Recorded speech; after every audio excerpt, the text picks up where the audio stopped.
Okay, listen, here's how we got to open this thing up, man. You just got your degree. We've been talking about it right before we hit play on the cameras and all of that. First of all, congratulations. Thank you. It's not a small feat, no matter how light you try to make of it. You know what I mean? And the second thing, man, why did it take so long for you to get it? So when back in 2014, 2015 season, I ended up failing a class that was easy. Field experience 1 is what it was, and if you don't know what it is, it's basically like your internship. Got it. Right. So you at the end, basically. Yeah, I'm at the end, and it was I was immature. My teacher had gave me a paper to get filled out. I lost the paper. Instead of going back to the teacher, I just printed off a paper thinking that it would work out. Do the bare minimum real quick. Yeah, and so I did it, and she didn't like how I handled the situation, and I didn't like get an F, but I got like a 68.9, and I needed that C. Oh. Yeah, and so that's what I didn't know. Yeah, and so I had my schedule was so like condensed to where I only had like 12 hours, so I needed to pass every single class in order to go to the next semester. Yeah. And I didn't pass that class. I can't keep my scholarship, because not useful anymore. I lose the scholarship. You're not a full-time student anymore. Yeah, right. And then I my season is over. So I come home and I didn't know what to do. I was like kind of in a funk, in the daze for years. Not like, a couple months, but like for years. And my mom had ended up seeing like this program at SNU, and she was just like, will you go back? Will you go back? Like, you should get your degree. And she preached it, like, even when it happened the first time in 2014. And so finally, like, I'm sitting in her house, and she like shows me like the program. She was like, I'm gonna do it. Like, you should do it. Like, it's not gonna cost you much. And so she was gonna get back and go back to school too. Yeah, so she did. Like, she did. She went back. Yes, she got her degree too. Did she have that goal of her own, or did she do that only as an incentive for you? She had that goal on her own. Dope. That was something that she wanted, and when like she like kind of pushed me into it, and it was like I said I would do it, and I tried to be a man of my word with everything, and I got in it. It wasn't easy. I can't say that it wasn't easy, but I pushed through and I got it, man. It's not. I feel like it was something that I should have been did. Yeah. And so like it's not like big to me, but it's big to her. So it feels good to know that I made her proud. That's dope. And you finished what you started. Even so today's date, even though this is gonna release after that, it's January 3rd, 2025. So you got it at the end of 2024, right? Mm-hmm.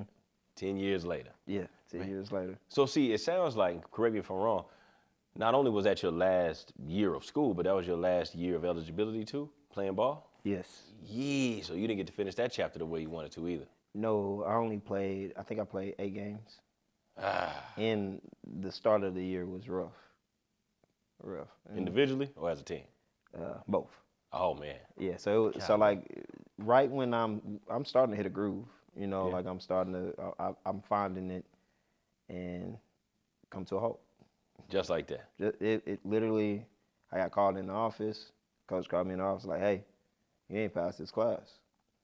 And I'm like, okay, like I'm not even registering that, like what this means. Yeah, and so when he breaks it down to me, I tried to go back and talk to her and try to get that little extra push. And I remember her words. She told me, she was like, this is a life lesson that you'll always remember for the rest of your life. You'll never make this mistake again. I think you deserve to like learn this lesson. Oh, that's heavy, man. Yeah, I was 22 and I was furious. Of course. Yeah, furious. Oh, I get it though. But do you look at it the same way now? I think I used to like blame other people. Now I'm older. I understand. Like, it was my fault. I could have just easily, 1, not lost the paper. 2, just went back to them like, hey, this is what happened. What should I do? Instead of like trying to do it on my own and be slick and just turn in a different paper that she did not give to me. Right. Now, where'd you go to school at? I went to school in Missouri Western. State University. Yeah. Now, is that NCAA Division II? Yes, sir. In my AA conference. All right. Check it out. Now, we're going to circle back to all that, but that was the thing that was fresh on my mind. I wanted to make sure we acknowledged, that degree situation. But the other thing I want to talk about now, because we're going to bounce around. We're not going chronologically. You are a father, my man. You're a parent. Yes, brother. yes. I have 2 boys. 2 sons. Man, what are their ages? 7 and 4. Well, my 4-year-old, his birthday is coming up in a few days, 11 days. He turned 5. But, yeah. 7 and 5. So what's parenthood like? Not just fatherhood, but you got sons, man, which I guess all fathers probably want that deep down. Yeah, man, I think it's fun. Yeah. But it's a roller coaster because it's a lot of responsibilities, and you can't hide in any situation. You got to stand in every situation of parenting. Yeah. Like the good, the bad, the ugly. Like you got to stand there and you got to teach. You have to teach. So I love it. It's a challenge, and it's a challenge that I would do over and over and over again. Yeah. And I see every time I see you, I see them. You know what I mean? And that's the beautiful part. And most times I see you in the gym. So I can see you keeping them around the game. Do you have athletes already? Yeah. Okay. They're solid. Right. I think they will, they'll be 1-on-1, especially my youngest. He just have the it factor. You can see already. Yeah.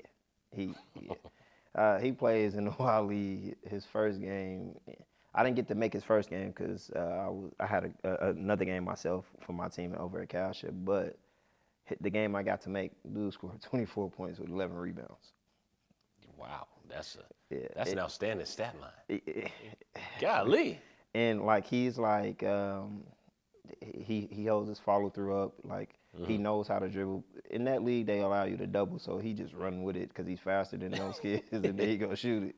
But yeah, he's gonna be the one I think that'll be really good young. My oldest, I think his is gonna come later, which I'm actually more excited for him than my youngest because I wasn't great as a elementary kid. I started getting really good when I got to middle school. 8th grade is when started to turn around a little bit. And so I'm excited to see that for my oldest. I think he'll be similar to me in that regards. I think my youngest he'd be good from start to finish. Mm-hmm. Okay, so outside of anything sports related, just personality wise and mannerisms and all of that, can you see yourself in both of them, or does one of them have more of you than the other one does? I see myself in both. I think my oldest takes more from his mom than he takes from me. He's very sweet, soft-spoken, quiet. My youngest, he's a lot like me. Yeah, he's a lot like me. Big personality, huh? Yeah, yeah. I think he's very active. I'll say the least. Right on. And if you know you, we know what that means. Yeah, he's very active.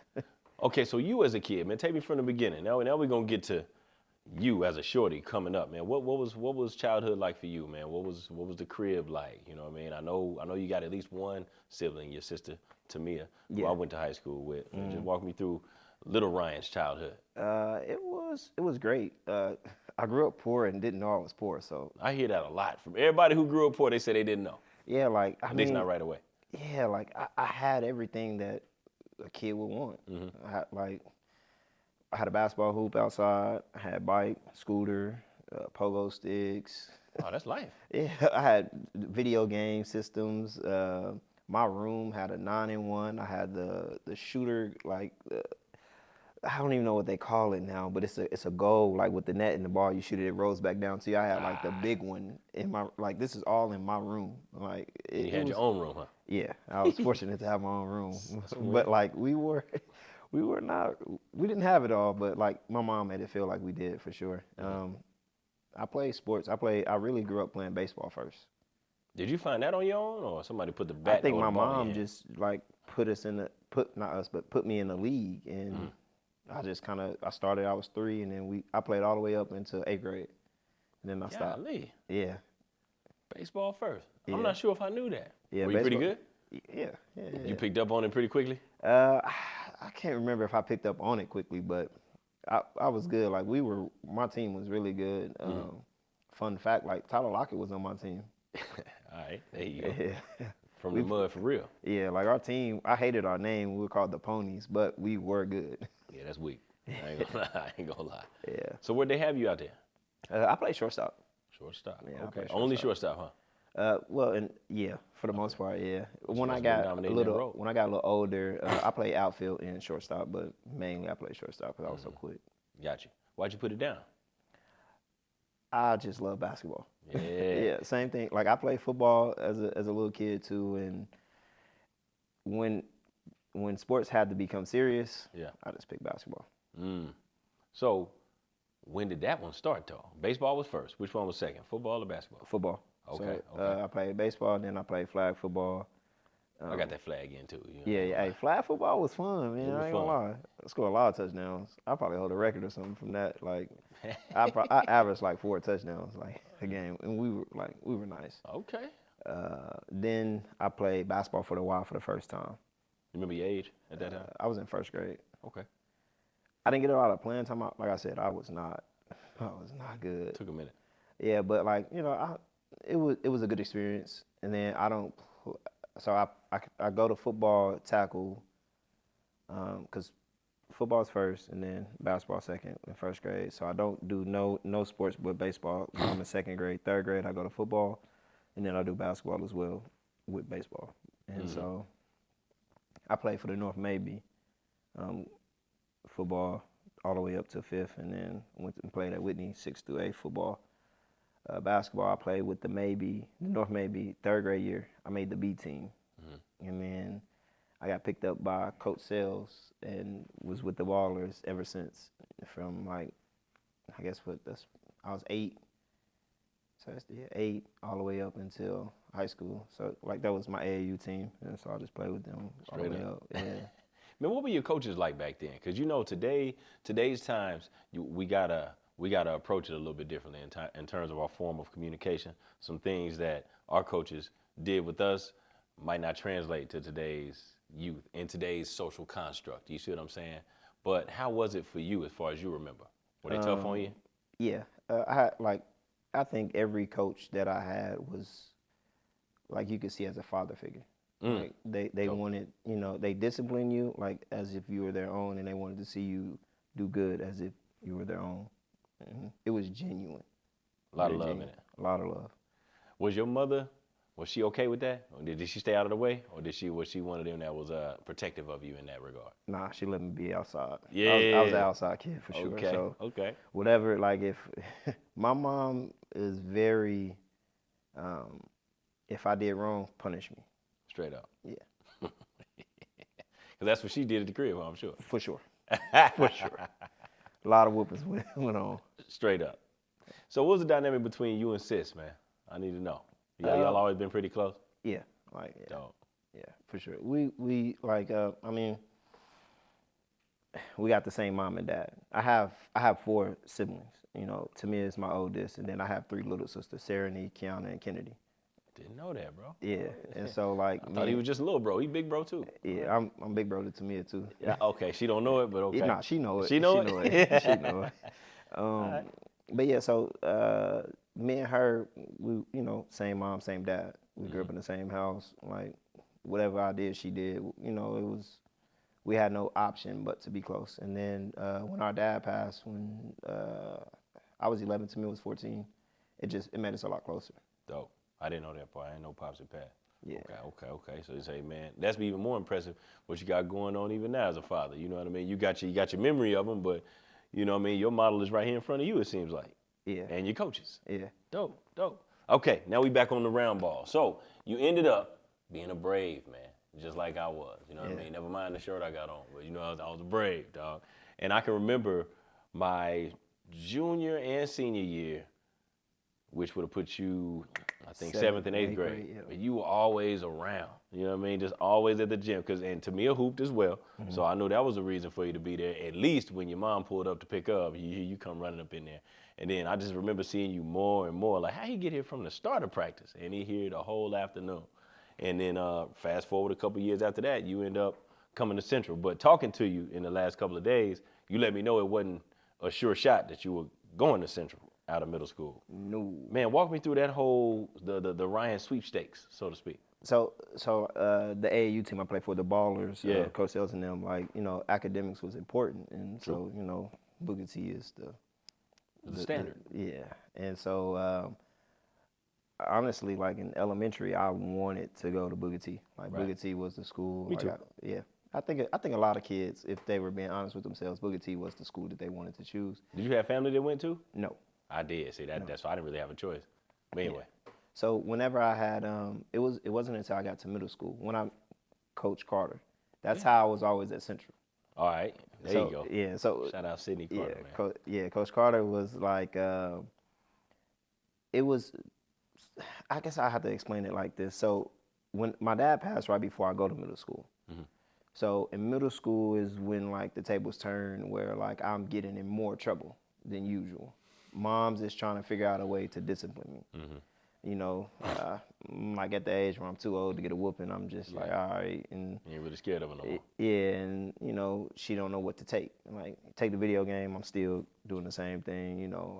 What can I do? And Coach Carter was like, one day he hears about it, and Carter, Oh yeah, especially that era, Carter. yeah, respect for women is like super high with him, and he heard that I was being disrespectful, and he was just like, oh, I'll fix him. So like, you probably don't remember this part, but I used to go to a few of you guys' practice where I'm just in the bleachers running because I'm in trouble, and so Right. that's like kind of the little backstory how I got there. But whenever like I started doing better in school and not getting in trouble, I'm still wanting to go up to the gym. Yeah. And Carter's like, well, come on, and we go. And then I went from running the bleachers to now I'm doing workouts. And then like certain days, like they play pickup, so I get to play pickup. And I'm little, and so it was fun. And that's like when it started turning. Now I'm like, all right, I play against my age group. I'm killing them. Yeah. It's not even really fun because it's like you're not a challenge versus like when I play with the older group. And so what ended up happening is start looking at it more like a business. I look at Booker T, I see that they got a few guards over there that's older, and I'm like, if I go to Booker T, I have to wait like 2 or 3 years before I play. I didn't want to make that commitment. So this is you surveying the field on your own. Yeah, because like I'm around older people, you start thinking a little more mature. Versus like if I was never getting in trouble and I stayed, I probably would have ended up Booker T all 4 years. Not like even looking at like long term, but I'm playing with seniors who are like trying to find places to go for school, and they're like analyzing. You hear the stories, and so like now you like, dang, I can start doing it now. Like what would put me in the best position? Because I knew at that time I wanted to play in college. Did you feel like you could at that point? Yeah.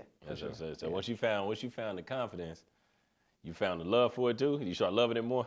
Yeah. It's natural when you're good at it, though. Yeah. I think I love basketball. I think I started loving it in like 4th or 5th grade, like, because I started. I played every day. Every day. Yeah, like if I wasn't outside, if it was too cold, I had like several mini hoops in the crib where I'm playing around by myself, or if I can convince Tamia to come play, like if I had company over, like we gonna play some basketball for sure.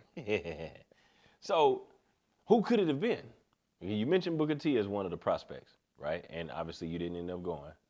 So like Rogers and Webster was never gonna be an option for me. They Like didn't make the list. Yeah, Okay. they were never competitive. Like Got it. as much as I wanted to play, I wanted to win. Like I never got to win a state championship, but that was like something I really wanted. You want to be wanted to compete for one. Yeah, for sure. So like if the school wasn't like,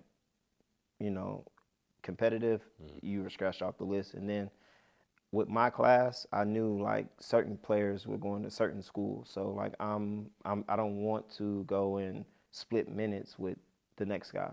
So when it boiled down to it, Central was like really the best option, and it was really home for me. Yeah, like I was there since a pup. Why not, finish it out?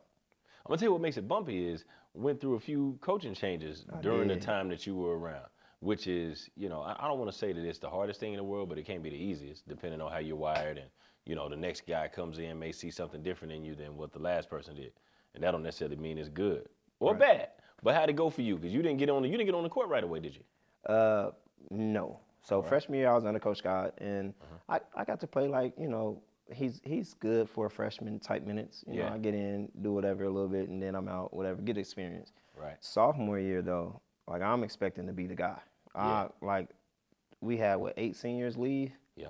That was Chris Watson and them's group, Bugs and them, right? Yes. Yeah, And it's like 8 or 9 of them. so like, and I'm one of the only ones that got varsity minutes that's returning.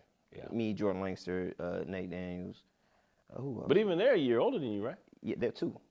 So like we're going into that That's senior right. year, Yeah, and we're it's going 2, to my you're right. sophomore year, but point. they don't play my position. You know, I'm True. point guard, so I'm like, Ain't no there's traffic no in that point lane. guard that's gonna play or whatever. So I'm walking in the next year. It's a new coach, Randy Rutherford, and I guess I did not make a good impression to start the season because I got scrub minutes. Straight up. Straight up. The first semester I got scrubbed. Like to the point where I was really like, I told moms like, hey, I wanna, like, can we go ahead and put the transfer in to Booker T?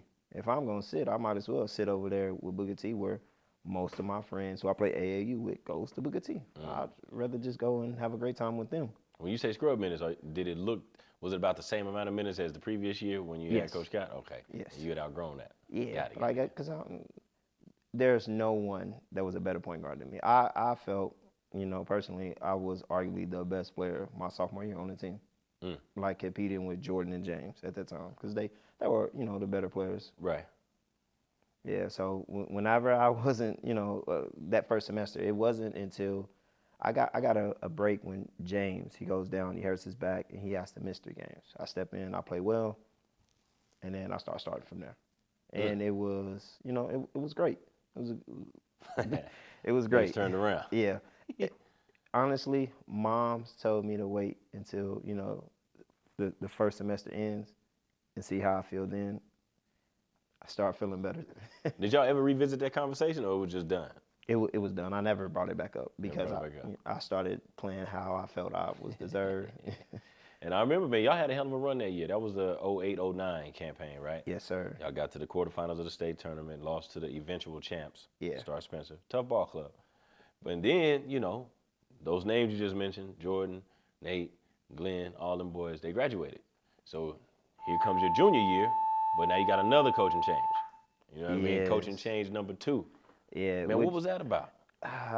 Randy Rutherford had ended up getting a job at a college, JUCO, Murray State. Yeah. So he took it, at that time, I ain't gonna lie, I was salty. Yeah. So, because like we just made a good run. We would have beat Star Spencer if I don't. I hurt my hamstring in the playoffs. This the area finals. We beat McLean. Right. I took a charge and hurt myself from Sean Jackson, big tail. He ran me over. And hold up, they had beat y'all twice during the season too, right? In conference play? They beat us once. We Once? split. Okay. But they beat us the last one. Like, so we won Got the it. first go round, then they won the second. Okay. Then we turned around and got them. We got them good in the finals in the area. Played them out in Cleveland. For sure. Yeah.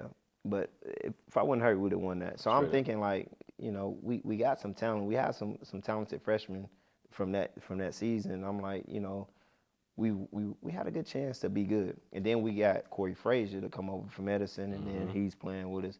And he is a talented dude. Yep. Talented Talented dude. He was a senior that year, right? Yeah, he was a senior, man. And I can't lie, that lefty is cold. Cold. Corey had a run, boy. Yeah. And so, with Cudjoe, I think, man, he was just more, honestly, just kind of there cutting a check, like just getting some free bread, because it was just more like we took a step back, like Got it. huge step back. And Eli Brown was the assistant who eventually ended up getting my senior year, the coach. So like it was like I had him 2 years, because it was like he was running the show my junior year, but it wasn't his. He didn't get final call. He couldn't make all the decisions. You know what I mean? And so it was tough. Honestly, if any other time I thought about leaving, I should have left that year. If you were gonna leave. If I was gonna leave, I should have left that year. So y'all underachieved that year? Because I don't remember For sure. that particular year. We didn't make it to state. We lost a lot of easy games. Like we we were so undisciplined. Yeah. And that ended up costing us to be great. Would you say on paper that team was better than the previous year? The one that got to state? No. Okay, so that team was better. Because Jordan Leinster is probably one of the most talented players I've ever played alongside, and I played with a lot of people. And Jordan is like talented. Yeah, he is. Gifted. It's like it was, man. You know what I mean? I wish he'd have been over there for all four, but that's my bias. I definitely think he would have helped for sure. Like it probably would have maybe even get a back-to-back, 06 and then 07 back-to-back for sure. Yeah. I mean, he was that type of talent. Yeah. For sure. I think his first year over there in 08 was just a little like he was just getting his feet wet. Yeah. That's fair. So, coaching change number 3 is about to take place. Yeah. And 4 head coaches in 4 years. Yeah. And did you have some influence in the selection process? Yeah, I did. Dr. Wallace was our principal at that time, and there was rumors that I was going to Muskogee to go with Coach Scott, which were true. Where they came from? Yeah, I remember hearing that. Yeah, it was true though. Like I don't think he can't get in trouble now, but like I took a visit out there and everything. Like I shadowed my boy Shaquille. Like shout out Shaquille. He like Shaq was recruiting. He was recruiting. Like Coach Scott wasn't recruiting, but Shaq was recruiting me. He was trying to get me there by any means necessary. Hey man, no disrespect to anybody. I do think that position being solidified was what was missing with that ball club, with either one of those ball clubs that he had down there in Muskogee. So yeah, and that was like what Coach Scott said when I played pickup with him. Mm-hmm. After we played pickup with him, it was cool. Like everything about Muskogee was good. It just wasn't home. Yeah. And so whenever I sit down and talk to Coach Scott was just like, if you're here, we gonna have a state championship ring at the end of it all. And I was just like, all right, I'll keep that in mind. I remember my mom picking me up. It's nighttime and we're like driving back to Tulsa, and she was like, so what you want to do? I was like, it just don't feel right. And I was like, I'm gonna sleep on it. I'll think about it. It's just something about it don't feel right. Mm-hmm. And eventually I end up like, I knew I was gonna stay at Central, but I was still like playing the game a little bit with Dr. Wallace, trying to see like what I can get for what benefits I can get for staying. This dude mature beyond the years playing the game. Hey, I knew I was gonna leave with something. I feel that. I feel that. I knew I was gonna leave with something. All right. And honestly, what it boiled down to, I remember Dr. Wallace sitting in his office, and he told me it boiled down to Coach Brown, and then Coach West. Coach West was the assistant over here at Edison. Oh, Jamal West. Yes. Oh yeah, and he was an assistant at Central during the time I was there. At least my freshman year, anyway. Okay. So there you go. I didn't know that part, bro. Yeah.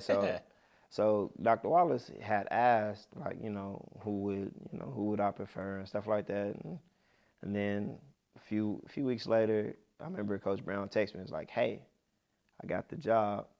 Are you staying? I played the game a little bit. He had some shorts I wanted so bad. Oh. He had the USA shorts. I'm like, hey, man, I'll tell you, if you send me your USA shorts. That's all it took. Nah. I was staying at that point by the time Right. Coach Brown hit me. But he didn't know that, though. Yeah, he didn't. And he didn't even sell me the shorts at that time. I did end up getting them. We ended up making a little wager on the basketball court when my senior year started, and then I was able to get those shorts off of them. I still got them to this day. That's crazy. I might have to pull them out. But so your senior year though, y'all finally, the sweepstakes are over with. You got your head coach. It's a familiar face from the previous year, but it is indeed another head coach, yes. right? So you played under the Terry Scott administration, the Randy Rutherford administration. Coach Cudjoe, I don't know his first name. I can't remember his first name either. Not Eli Brown. Yes, sir. What type of team did y'all have that year? We were talented. Yeah? Yeah, we had some real talent on that team, but we were, I would say, like, we were undisciplined, but, like, as the season went on, like, we were kind of getting it under control. We had a lot of shenanigans that went on that was unnecessary, but, I mean, that's what you get when you have players from where they from. Yeah. That's real. And so it was a good season. We lost some games. We lost 5 games that year, including our last game.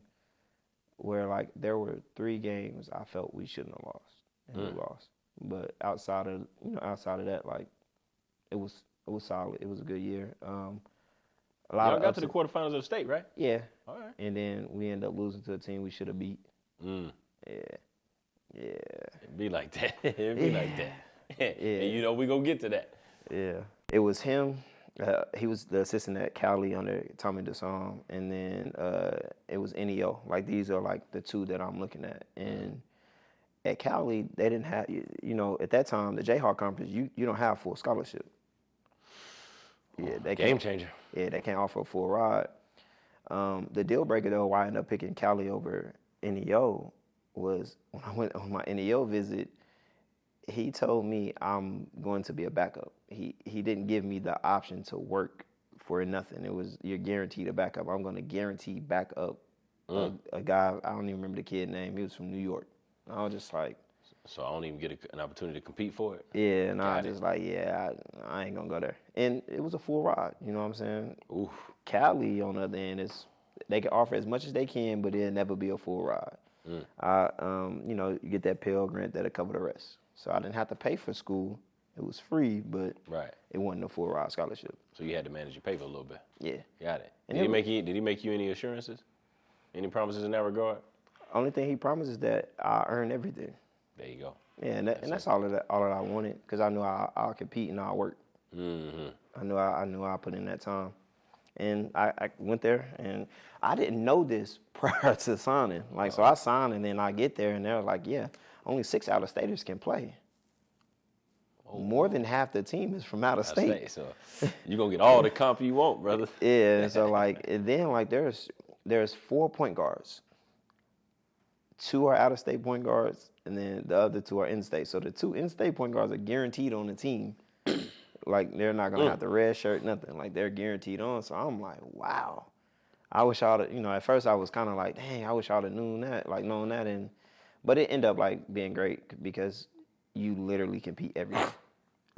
Not just on the court, but, in the weight room, you got to compete. You got to stand out in all aspects of what you're doing. One of my fondest memories is making that 2-mile over at Cali. You had to wake up at 5:30 in the morning. You run the 2-mile. They time you, and then they cut that time a little bit down, and you got to make it back to back. Back to back days. Yeah, man. And I blew out my time, and that's where it started for me to stand out at Cali. Oh, how many attempts? Right out the gate you got it done? Oh yeah, right out the gate. Okay. Right out the gate. I flourished with it because I was so nervous of not making it that I kind of just blew it out. Yeah, you tapped into something different. Yeah, I was like, wow. I had to make my 2-mile in 12:15. I ended up making it in 11:45. Oh yeah. My boy said I'm 30 seconds ahead. Yeah, so it was fun. I met my roommate there was Anthony White. He was a real big brother. Straight up. Yeah, you said I was mature for my age, but I still had a lot of childish ways, and he helped me so much, much. Right. Yeah, and what was the age difference between y'all? 1 year. Wowzers. 1 year. All right. He's not even a full year. I'm born in '92. He's born in '92. He's just an early birthday. His birthday is January. Mine's November. You know what I'm saying? And he that dude, man, he already been there for a year, and then he was that guy that was prepared before everything. Straight up. Cali taught me you have to be you come to practice. If practice is at 4, if you walk in and practice at 3:55, there's no way you're gonna make it. Straight up. You practice at 4, you need to be there at 3:20. Mm-hmm. The latest is 3:35. Yeah. For real. You gotta get you gotta get a sweat going before the practice get going, because when practice start rolling, coaches expecting you to fire on all cylinders, not working your way up to get going. Did you see that from him, or he told you that and then did it? I saw it. He told me. So it was both. You know what I'm saying? He was Anthony was this.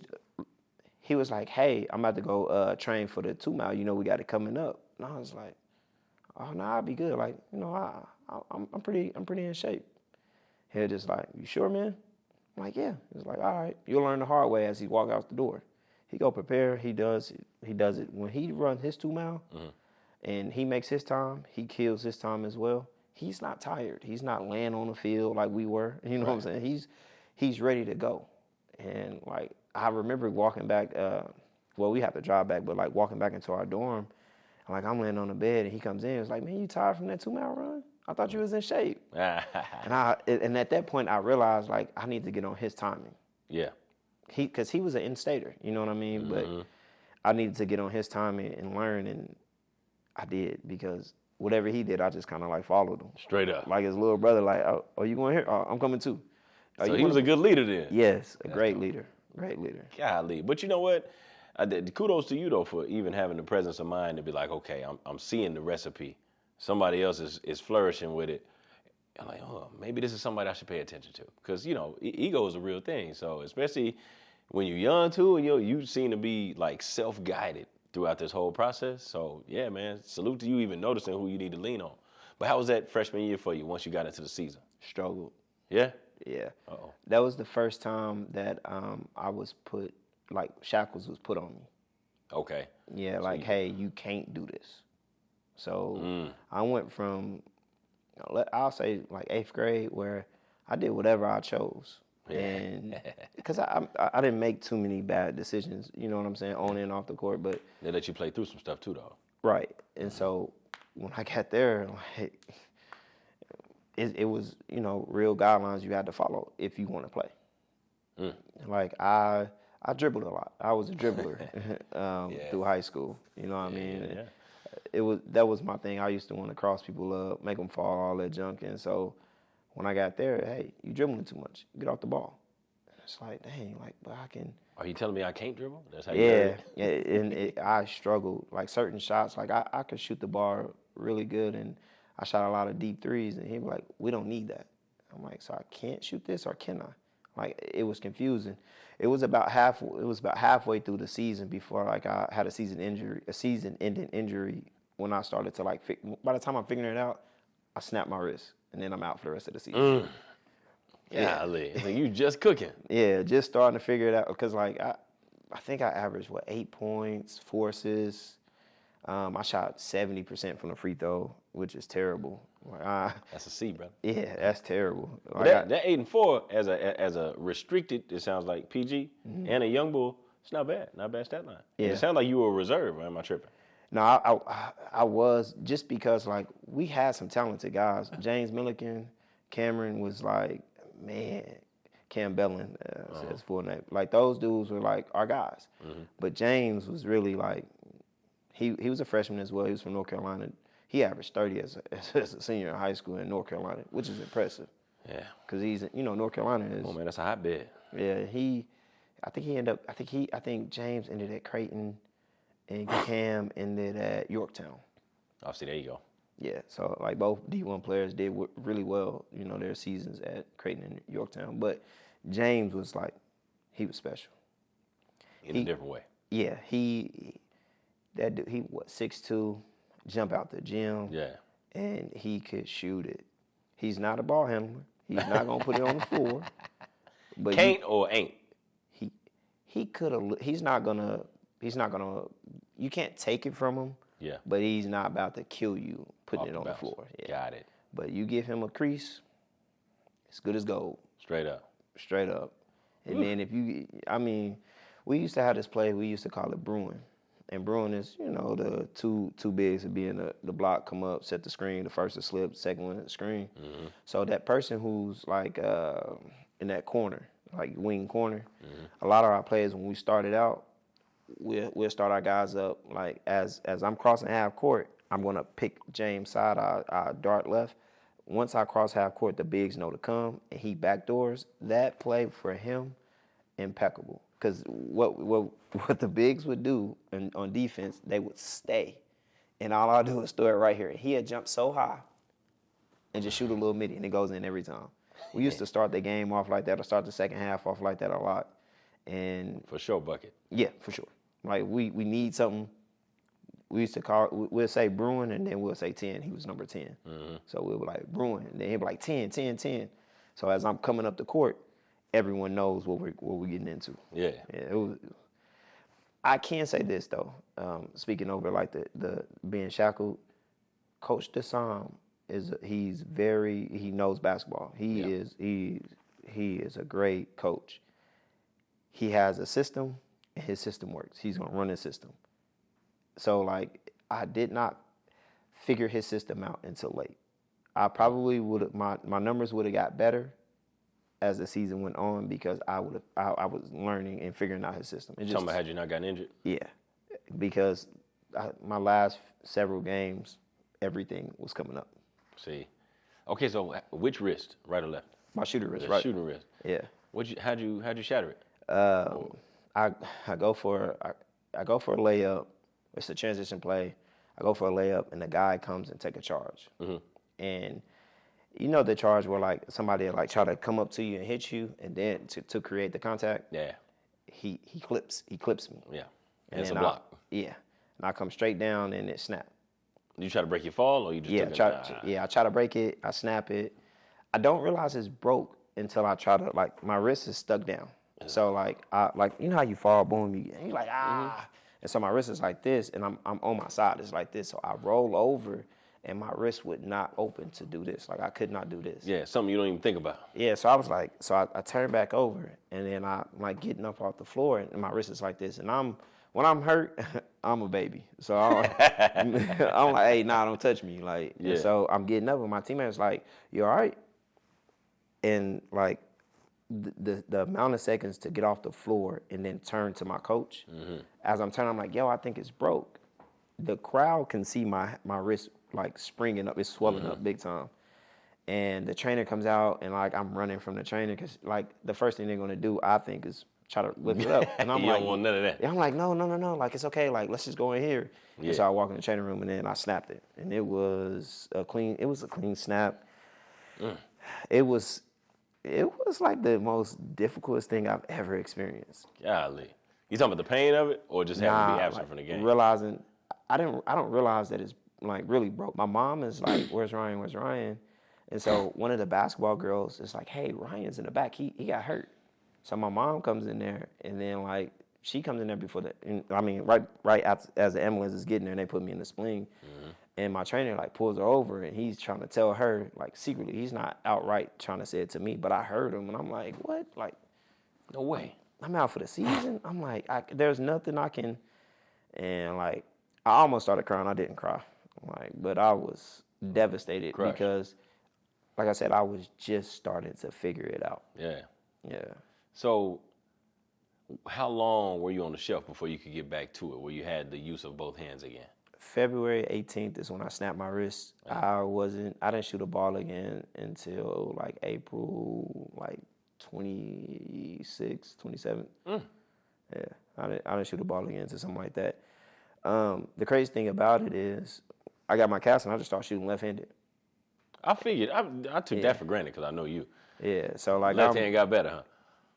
Left hand was always good, but it really improved. I still had to go to class. I was sick about this. I'm like, I still got to do work.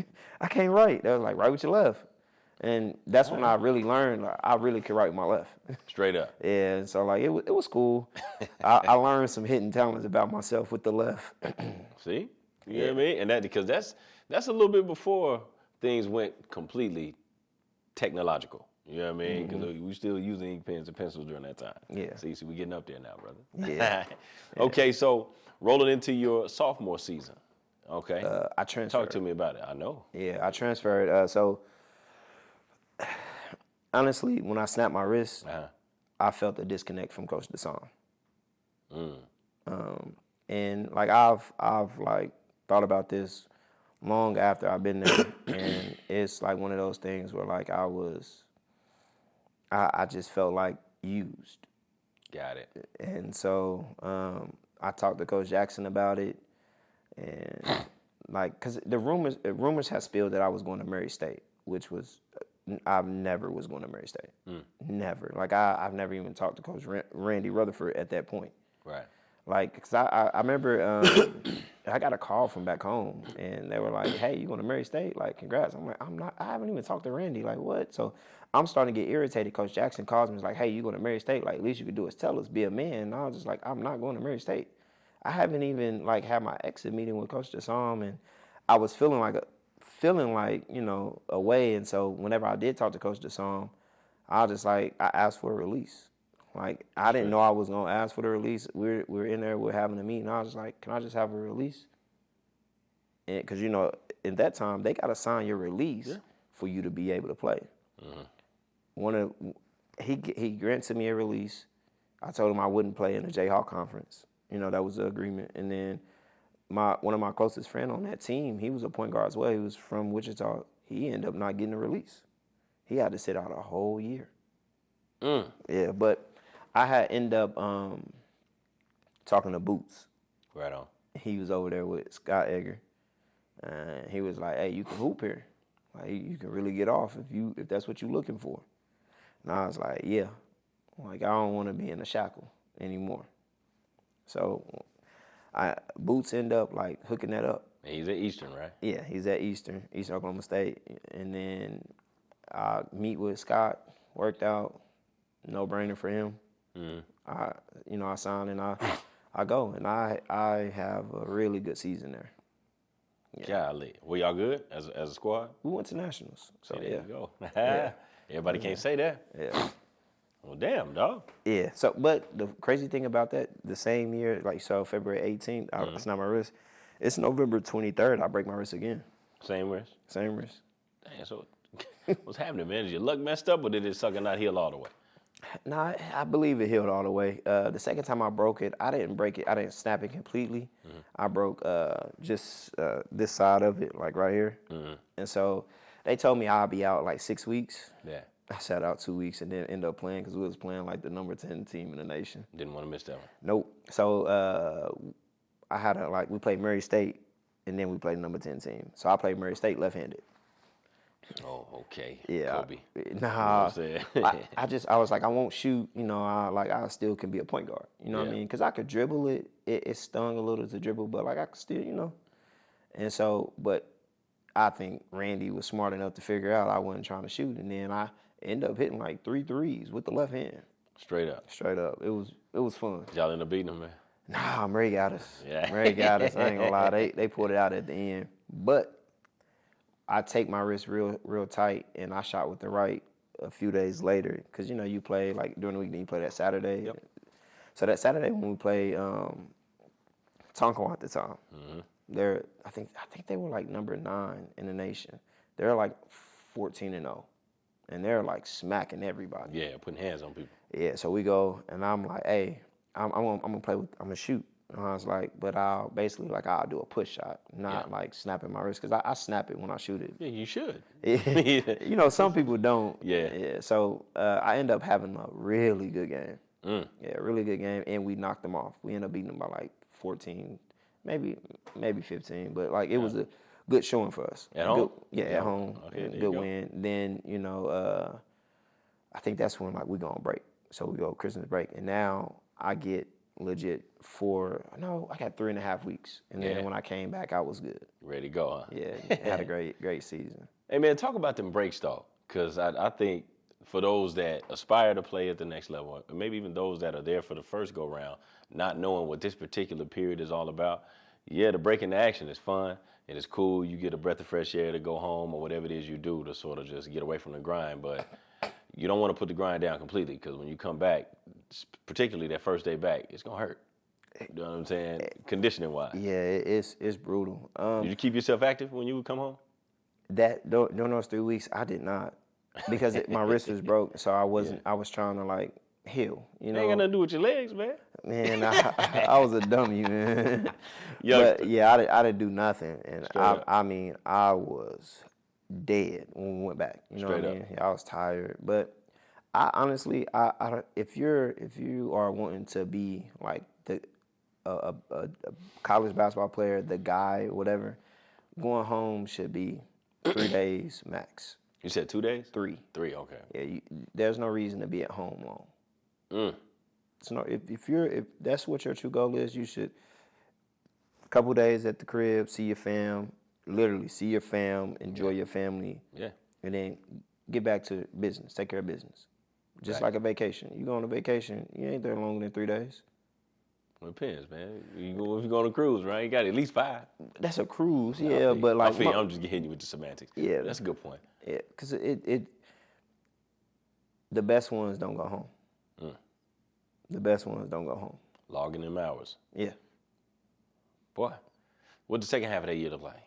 Leading up, did y'all? And what I mean, being more specific, you talked about Tonkawa being 14-0 at one time, right? Yeah.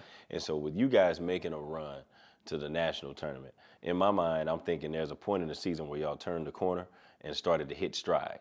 And by hit stride, I'm talking about y'all strung together some wins at some point. Yeah, like we had 2 different times that in that season we had one win streak where it was like 9. Then we had another where it was like 6, maybe 7. Oh yeah. Okay, yeah, y'all rolling. Yeah, and so like we started off strong, and then we struggled, lost some games that we shouldn't have lost, and then towards the end we hit another peak. And I mean that's right before like the tournament time, and so the tournament we're rolling, like we were not top 3, we were not top 3 in the conference. So which means y'all had to win the conference tournament then, right? Yes. All right. So we beat Tonkawa 2 out of 3 times that year. Once in the conference tournament. NEO was pretty high up, and we killed NEO in the conference tournament. Connors, it was Tonkawa, Connors, NEO. Those are the 3, and we beat all 3.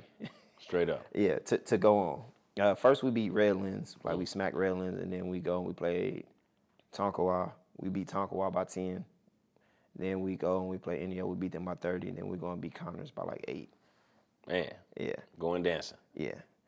The sad part about it all was it had a great second half of the season. Our last game, our regular last home game, sophomore night, I rolled my ankle bad. My left ankle, I rolled it real bad. So I missed our first playoff game. Straight up. Straight up missed it. We played Redlands, and we knew we could beat Redlands. Right. I got with or without you? Yeah, I got Redlands 48 that year too. It was, Man. So shout out to Redlands. Yeah, at Redlands too. Oof. Yeah, but we knew we could beat Redlands. They weren't that good. So like, we made a business decision. Hey, let's sit this one out, and then I'll play the next one because we either had NEO or Tonkawa. We knew we had one of them too, and so we end up getting Tonkawa.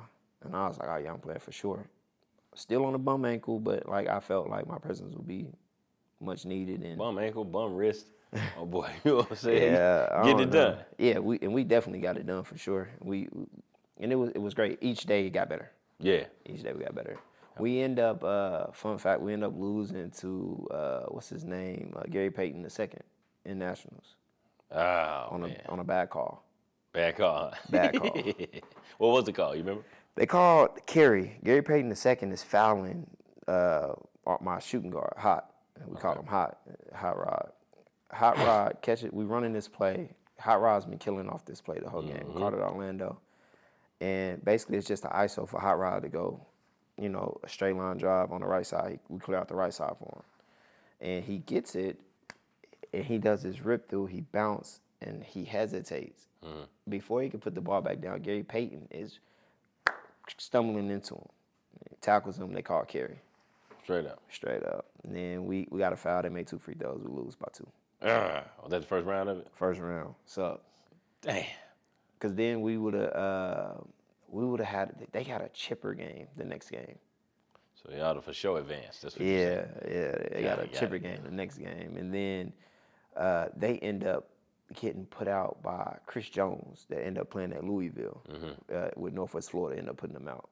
See, I bet the exposure at that particular level was something else, man. Huh? Yeah, Hutch, arena is nice. It's kind of like, it's nice. It's better than a lot of schools, and it's just filled with coaches. Filled with coaches, not a lot of fans. Coaches. You see a lot of different other little 3/4 zip ups. Yeah. Logo, clipboards. So after y'all season is over, what does that look like for you? How soon thereafter do you know what your next move is gonna be? Ah, man, it took forever. Really? Yeah, I got so many calls. Good problem to have, I guess. Yeah, but like I just didn't. At that time, I wish I would have had more of like a guidance on like decision making. In high school, I was able to take all day. It was, I had 2 offers from JUCOs that's sitting on the table that I'm waiting to, answer to. And they probably willing to wait for you. Yeah, D1s, D2s, they're not gonna wait that long.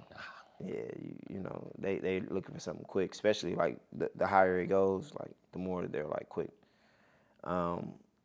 I had a school that I was ready to commit to. It was like 2 or 3 weeks after the season. It was ACU, Abilene Christian. Like I was like, I go there. Like it seemed like it would fit me.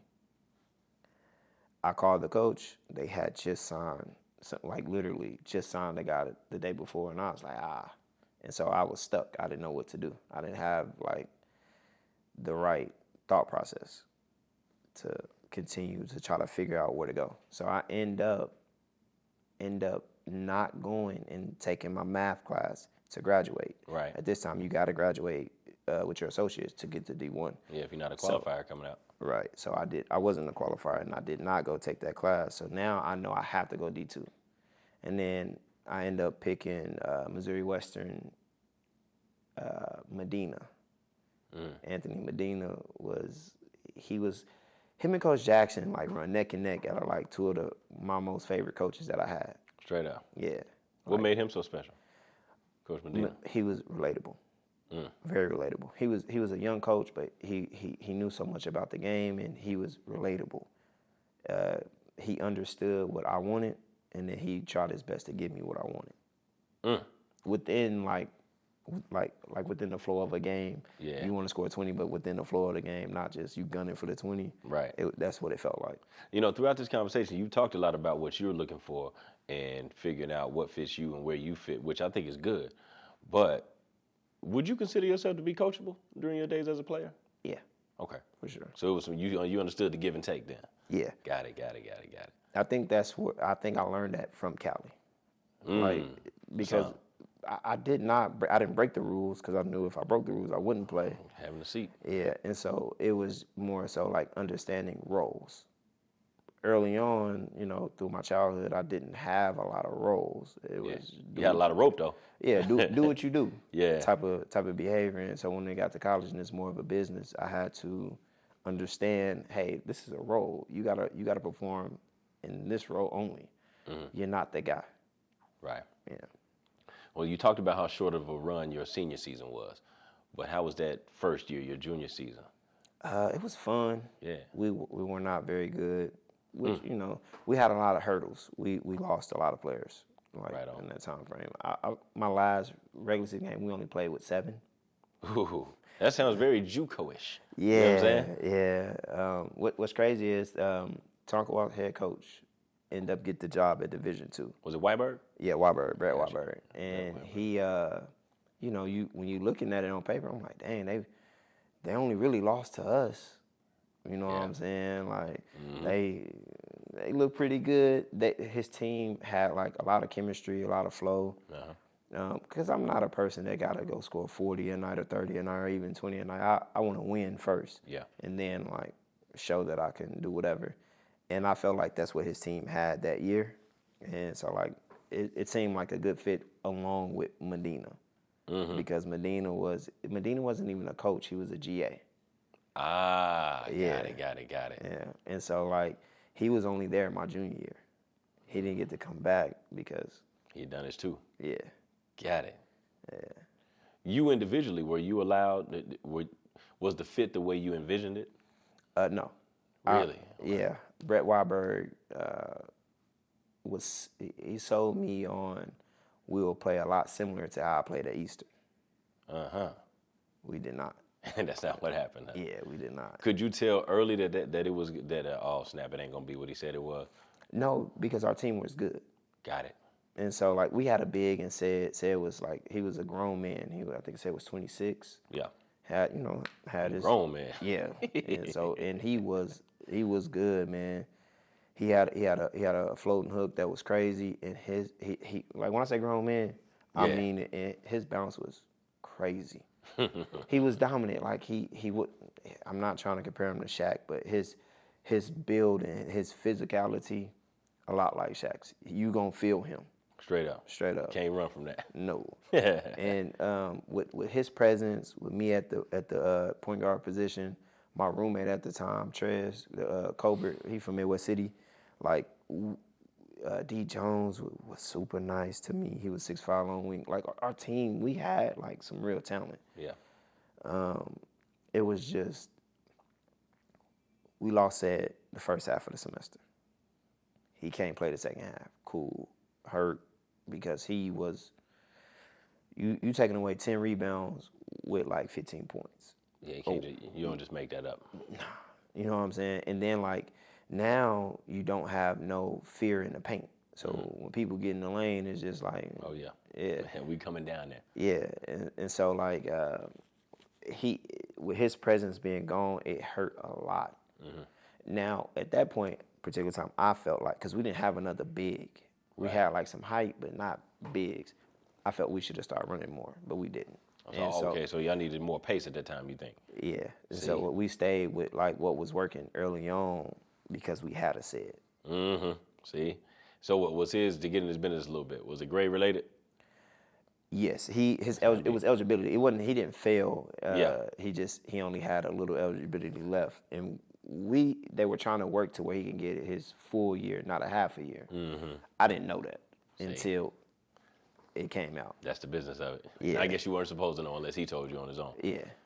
Golly. But you know, the season, like it was after that it's up and down because like we beat the number 3 team in the nation without him. No, with them. Oh, with them. Okay. With them, and then after that, you know, we ain't competing like we were because, difference like I maker. said, yeah, he really is. Golly.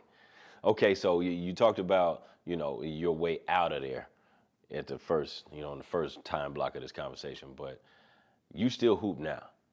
Oh yeah. Yeah. So did you spend some time away from the game when you said when you were sort of in that tailspin, right, in that dark place as you might define it as, or were you still playing even when you were back at the house? Nah, I played because like basketball is what is like my getaway. Yeah. Like I don't do drugs or nothing like that. Right, so right, like right. if I play basketball, that's like my fix. I'm good. I always wondered this though, and maybe you can speak to it. I remember particularly when I was I had 2 stints. When I was in junior college, early on, and then early on when I got to my second stop to my NAIA, I went through that thought process of, man, do I really want to do this? Because the grind was starting to get to me, and we weren't winning on top of that. But I knew I wanted to coach, and I knew I didn't want to have to come home and answer them questions as to why I didn't finish or where you at now when I clearly got eligibility left. Did you run into any of that coming back at the house? When I came home, Yeah. you come home for break, and I'm not at JUCO no more, so like your break ain't long. That second, it was like the 3rd week. They were like, well, when you go back? Like, why you still here? Yeah. See. And it was just like Then I was like, man, I failed. I flunked out. Like Oh, you kept it a buck? Yeah. Good. Because eventually it's gonna come to light. So it was just like I failed. I failed this class, and I felt at the time I was overly explaining, trying to make it sound better than it was. Yeah. And I should have just left it at I failed, man. Bottom line. I didn't take care of business and left it alone. Straight up. Yeah. That's real, man. That's growth though, because you're looking at it that way now. Because like it's hard to tell a story like thoroughly when it don't paint us out to look very good. Yeah. You know what I'm saying? Okay, but then hey, you capitalized. You went back. You got your degree. What you got? What's your degree in? That's what I don't know. My degree is in leadership. Leadership. Yeah.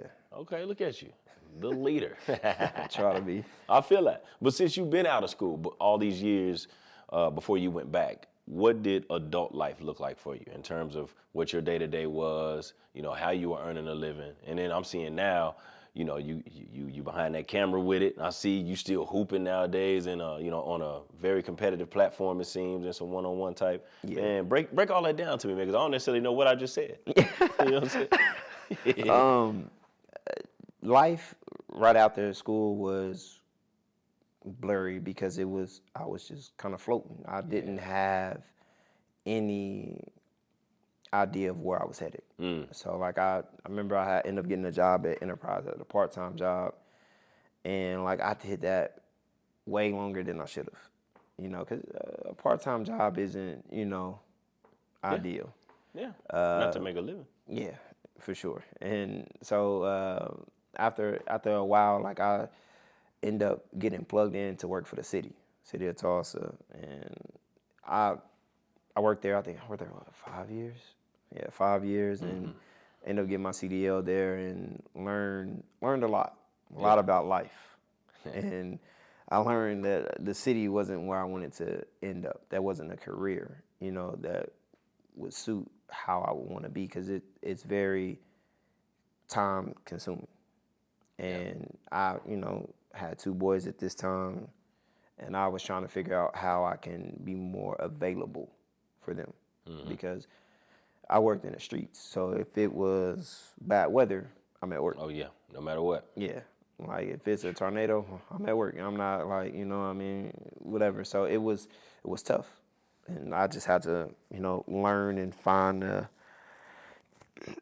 like a different like road to take to step away to be more available for my kids. And then like touching on like the basketball, man, shout out Burt Putnam, man. He put a lot of people in position to like make money through a sport that everybody loves, basketball. Right. And he gave me a call and was like, "Would I play?" And I was like, "Yeah, I'll play," because I still got a lot in the tank. But I went, I performed. I did pretty good. And this was where? At the, what's the name of this? What do you got going on? The next chapter. Yeah, the next chapter. Okay. Yeah, they have a lot of different like scenarios of ways where many guys can come in and make some money. All through hoop. All through hoop. All through hoop. Mind your AAU, Man. Mind your AAU. So you didn't have to do too much thinking on that. Not too much deliberation at all. Like what? Hoops? Bread? I'm in. Yeah. For sure. So what does that look like? Is this something that is this something that's seasonal? Is this something that's daily, that's weekly, that you're involved with? Nah, that's seasonal. Okay. Like, the TNC is seasonal. It's fun. Like, it's super, super fun. I just at my age now, I don't know if I have the durability to compete as high as I would like to. Is it a matter of frequency or just period? I think both, a little of both. Because they say when you get to 30, like you start to feel things more, and they linger a lot longer. And some of that's true. Yeah, I'm 32, and I feel it a lot more these days than I did before. Like you can play a lot of ball, bro. Yeah, I have, and so like to me, it's just like I would love to, but like I don't know how long I would be able to sustain playing at that rate. Mm-hmm. Like that would have to be something you commit to. Just like, if I was to go back to school and play school ball, you have to commit. That has to be every day. Yeah. And I don't think I'm at that stage in life where I'm ready. Not anymore. Commit. Yeah. Now if I was 26, 27, way different. Yeah. Way for different. Sure. Yeah, we probably ain't even sitting here. You hooping somewhere right now. Yeah, for sure. But like, now 32, my son's 7, about to be 5. It's cool, but like I, much rather put in time with them, let them get better, and they can, figure out life, and I can watch my second life through them. Man, that's a bar right there. That's a bar right there. I like that. All right, so at once upon a time, I'm not sure if it's still popping now, but you were filming and taking photos, and you were in that lane, weren't you? In that space? Yeah, for sure. How did that come about?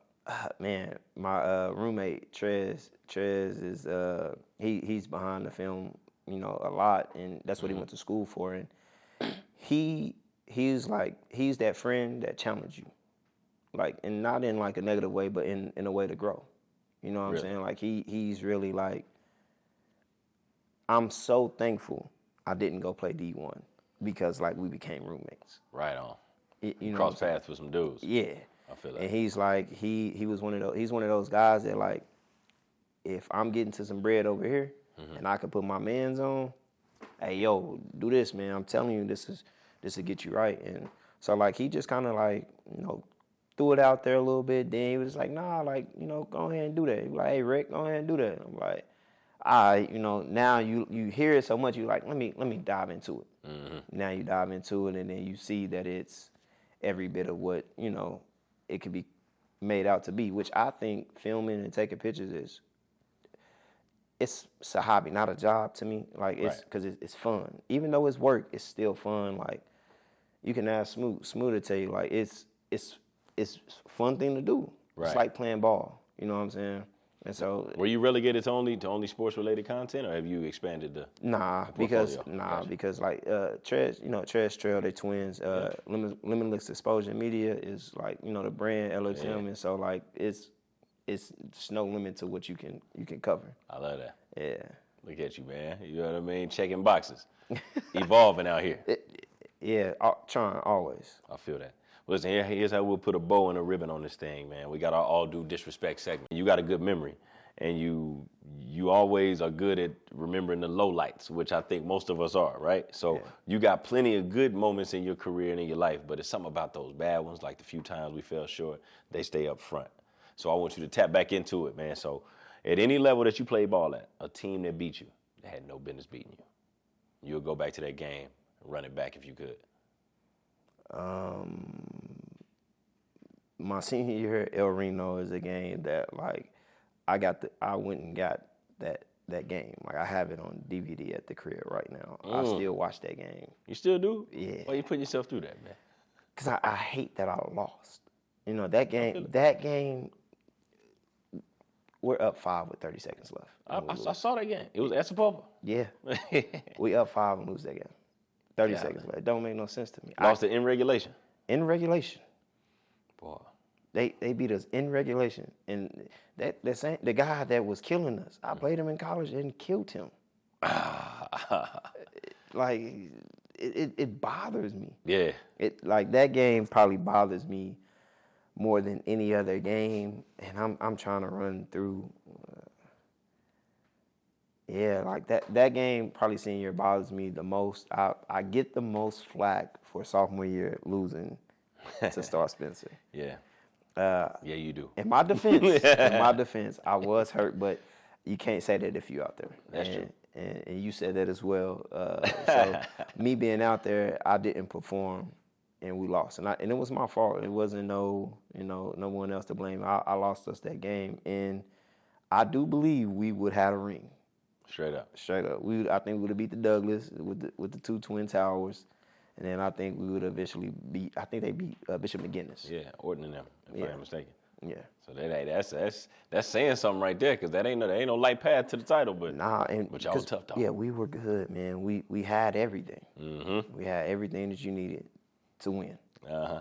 And the sophomore guard didn't perform. So like maybe those 2 games like hurt me like the most. Mm-hmm.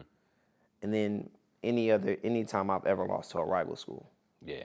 Whether that's college, high school, the rivals you got to beat. You got to. So no matter how either one of y'all season is going leading up to that game, we got to get this game. Yeah, for sure. Feel that.